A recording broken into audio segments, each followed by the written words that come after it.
The Louvre Museum in Paris, considered the most secure structure in the world, robbed in broad daylight, in front of everyone. What we only ever saw in Hollywood movies, it happened in real life, right in front of the public. Welcome back to another video. The morning of October 19, 2025. The Louvre Museum opened to the public as usual. Guards were at their posts. Tourists from around the world began making their way inside. By 8:30 a.m., the museum had been open for just 30 minutes. Then, on the side of the museum facing the River Seine, something unusual happened. A truck, the kind normally used to lift furniture to upper floors, pulled up and stopped right next to the museum wall. It had a mechanical lift attached to it. But this truck wasn't delivering furniture, and the people inside had no intention of doing anything legitimate. The group had 4 members in total. They were wearing yellow and orange high-visibility vests, exactly like construction workers. But their faces were completely hidden behind balaclavas. Without hesitation, 2 of them extended the mechanical lift and reached a balcony on the first floor of the museum. This balcony led directly to one of the most magnificent sections of the Louvre, the Galerie d'Apollon, the Gallery of Apollo, the very gallery where the royal treasures of France are kept on display. But getting inside the gallery wasn't simple. Standing in their way was a thick, heavy-duty glass wall. Once on the balcony, they pulled an industrial-grade disc cutter from their bag. Within seconds, they had cut through the glass and were inside. It all happened so fast that the security guards had no idea yet. But the break-in triggered the museum security alarm, and guards inside the gallery spotted the intruders. The thieves didn't care. They pointed their power tools at the guards in a threatening manner and kept working. The guards immediately followed protocol, beginning to evacuate tourists from the gallery. Panic spread through the museum. One eyewitness later described it as complete chaos. Nobody understood what was happening. While police and staff were busy moving frightened visitors out of the museum, the 2 thieves calmly and methodically smashed the glass of the display cases, grabbed 9 precious items, and climbed back out, through the same hole they had cut in the glass onto the balcony. Down below, their 2 accomplices were already waiting on scooters.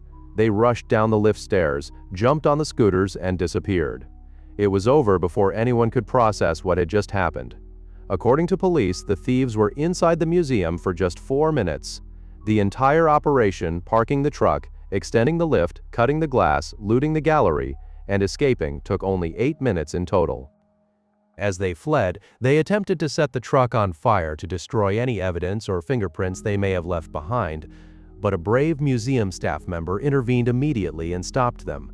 The thieves made their escape along the riverbank onto the Boulevard Périphérique, Paris's ring road, and out via the A6 motorway. This daylight robbery was an unbearable humiliation for France. But the question was, what exactly did they take? When the damage was assessed, a wave of grief swept across the entire country.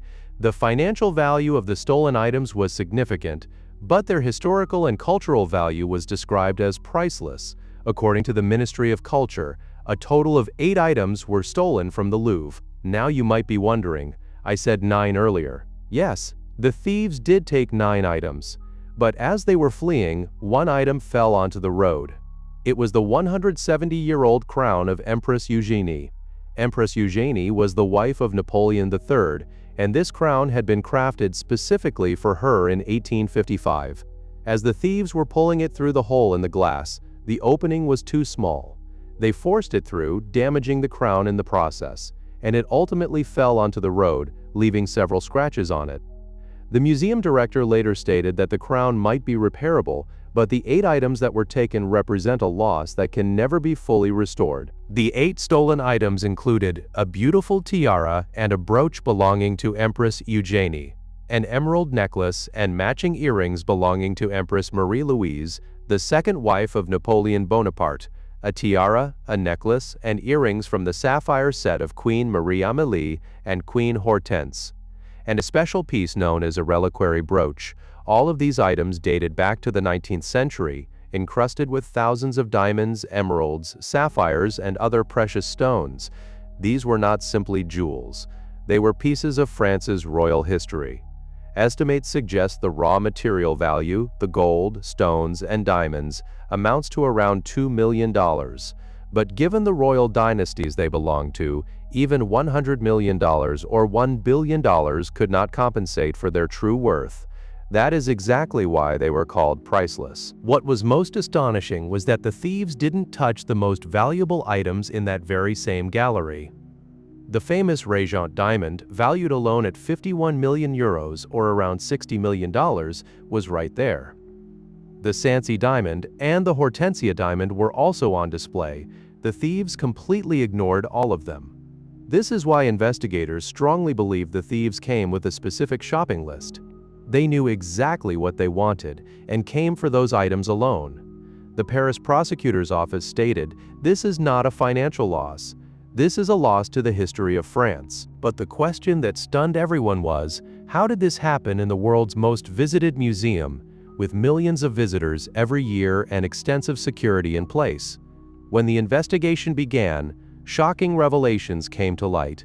French media reported in initial findings that in the section of the museum where the robbery took place, 1 out of every 3 rooms had no CCTV camera at all. Yes, the world's most famous museum had incomplete CCTV coverage, and the external cameras that were installed didn't fully cover the balcony from which the thieves cut the glass and entered. But the bigger blow came when French Senator Nathalie Goulet told the BBC that the alarm that sounded was the museum's general-wide alarm. The balcony also had a localized alarm system, but it had broken down just a few days earlier. Had that alarm been working, security would have been alerted the moment the thieves stepped onto the balcony. The museum's director, immediately following the robbery, acknowledged this security failure and submitted her resignation to the Ministry of Culture. However, her resignation was not accepted. This robbery has raised serious and urgent questions about the security of France's museums. And this wasn't the first time. In 1911, the Mona Lisa was stolen from this same museum. A former employee of the Louvre hid Leonardo da Vinci's masterpiece under his coat and simply walked out. The painting was recovered 2 years later in Italy when the thief tried to sell it.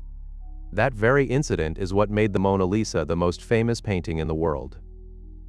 In 1976, King Charles X's sword was stolen from the same museum. 3 thieves broke through a window, entered the museum, and took the sword. It has never been recovered, and in 1998, thieves pulled a painting directly from its frame in broad daylight and escaped. That painting has never been found either. And now, 27 years after that last incident, this robbery has happened. Currently, more than 60, and according to some reports, over 100, investigators are working on this case.